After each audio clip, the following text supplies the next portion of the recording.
Welcome back to SpiritLifter. We've been to Berlin previously, but we didn't try the beer most associated with the city. Let's change that.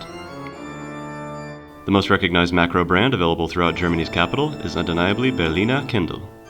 This brewery began with 8 gentlemen in 1872, with their establishment of the Vereinsbrauerei Berliner Gastwirte zu Berlin Aktiengesellschaft.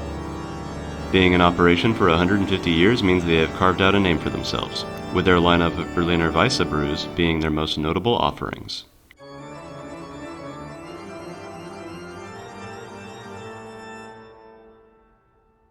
Berliner Weisse is an exception to most other German styles.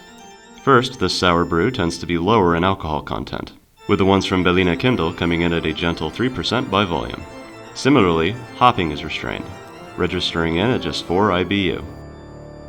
The brewery offers their original much the same way it was made since it was christened the Champagne of the North during the Napoleonic Wars.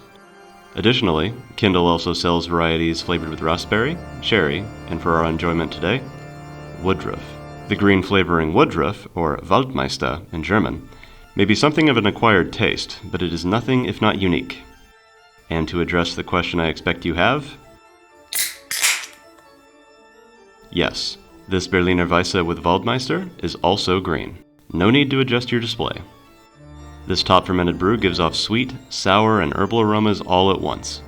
The taste likewise packs more of the same, with just a little too much artificial sweetness meant to allay the tartness most associated with the style. This is a case where I recommend your meal counter against the punches this Weisse pulls. I'm talking something seasoned with chili powder, cumin, turmeric, and hot peppers if you can handle the heat. Something like tacos or curry.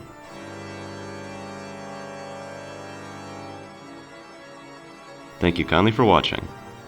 Next week continues our ghoulish theme in sampling a brew named after something you may recognize from one of the most beloved horror comedies of the 1980s.